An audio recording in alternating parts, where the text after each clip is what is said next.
Jangan lupa like, komen, dan subscribe channel YouTube TVRI Bengkulu, serta nyalakan lonceng notifikasinya.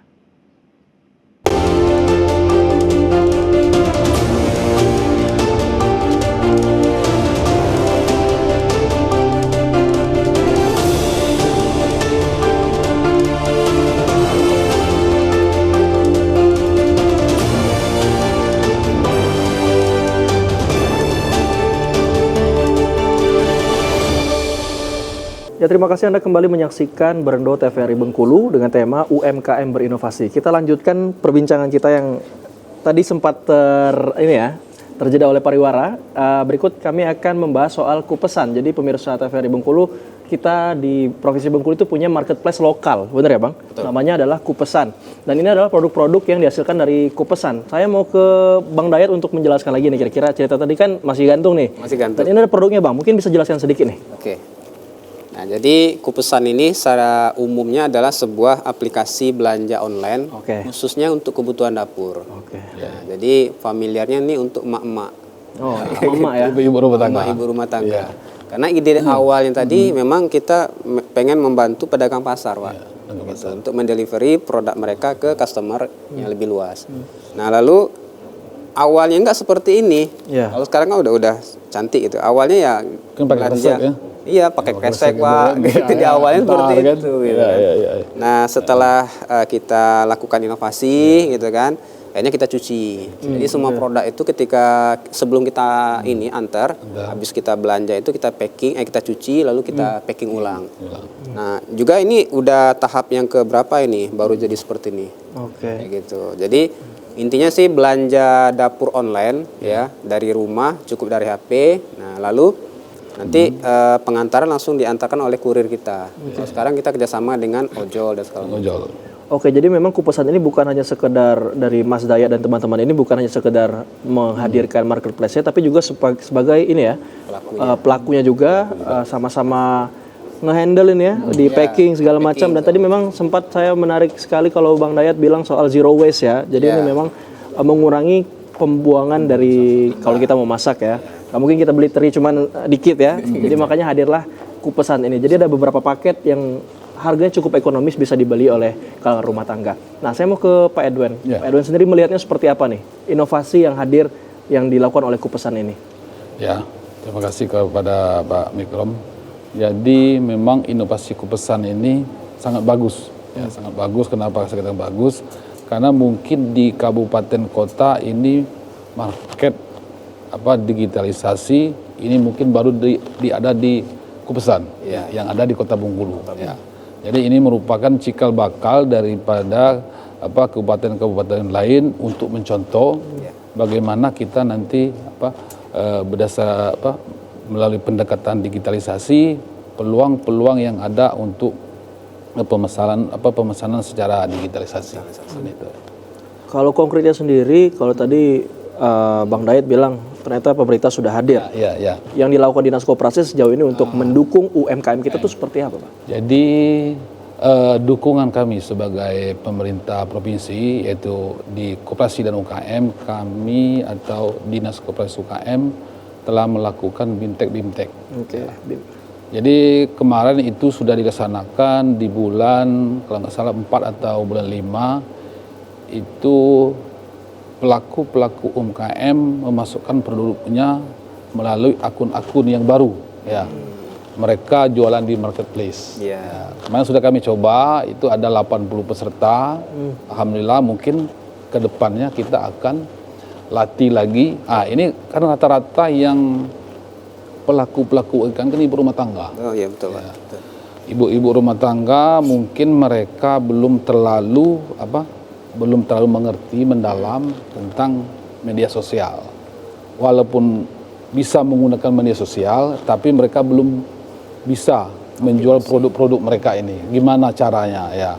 Atau punya akun khusus. Jangankan email aja mereka nggak ada. Yang tahu mereka buka scroll, kalau TikTok itu kan, kalau marketplace sekedar lihat-lihat. Ya. Jadi mereka nggak tahu gimana cara masukkan. Dan kemarin kita sudah narasumbernya dari trainingnya dari Jakarta. Jadi di sana juga kita melatih para pelaku UMKM ini bukan sekedar buat akun, bukan sekedar masukkan ke marketplace, tapi kita sampai ke tata cara pengemasan sampai foto, lighting fotonya. Oke.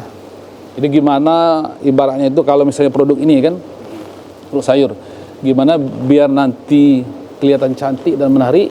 Nah, gimana misalnya foto dari fotonya dari mana? Pokoknya dari mana angle-nya itu kan mungkin dari bawah atau dari samping. Jadi kelihatannya menarik dan konsumen itu bisa melihatnya lebih tertarik lagi. Kalau untuk koordinasi dengan kabupaten kota, Pak, karena kan UMKM ini tumbuh tidak hanya di kota, tapi di seluruh daerah Indonesia lah, bisa kita sebut. Bagaimana koordinasinya, Pak? Memberikan arahan ataupun seperti apa yang harus dikerjakan oleh kabupaten kota untuk membina UMKM ini? Ya. Jadi kita melalui kabupaten kota, kami koordinasi dulu ke Dinas Perindak Koperasi Kabupaten Kota. Kita melakukan sosialisasi agar menumbuh kembangkan ya pelaku-pelaku UMKM ini dengan cara sosialisasi, bimtek, dan kapan perlu biar mereka ini semangat pelaku UMKM ini. Kita mengadakan kalau nggak salah kemarin tuh ada semacam pameran. Jadi mereka ini nanti kan berkisar tanggal berapa itu ada tabut itu kan. Jadi kami ikut serta juga di tabut untuk pameran UMKM. Ya, itu. Oke, jadi memang berkoordinasi berjalan ya dan berkomunikasi lintas sektoral. Nah, saya mau ke Bang Dayat lagi. Pasti ada pasang surut. Ini kan tidak serta-merta launching Kupesan ada gitu hadir. Seperti apa tantangan yang Abang rasakan mungkin selama Kupesan ini hadir? Karena kan kalau disebutkan challenge tadi banyak dari kita segmentasinya memang belum bisa mengoperasikan digital, belum paham kan cara pesan seperti apa. Dan masih juga banyak orang suka belanja konvensional ke pasar kan. Ya, betul. Menanggapi tantangan-tantangan seperti itu, bagaimana menanggapi sehingga Kupesan ini masih bisa eksis, Bang? Iya.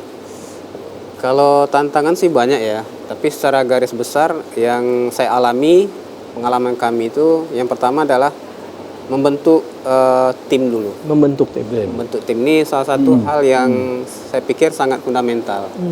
Karena saya membentuk tim Kupesan ini sampai jadi pun ya dari awal sampai sekarang itu pun ya sempat gonta-ganti juga gitu kan. Sempat terjadi clash segala macam itu biasa, Pak. Oh, itu. Kan? Biasa itu. Nah, tapi yang penting adalah kita tahu dulu tujuan kita ini apa. Nah, jadi karena apa? Di tahun 2020 itu ya pas ketika Covid datang itu ya 2021 ke sininya itu makin banyak tuh startup muncul.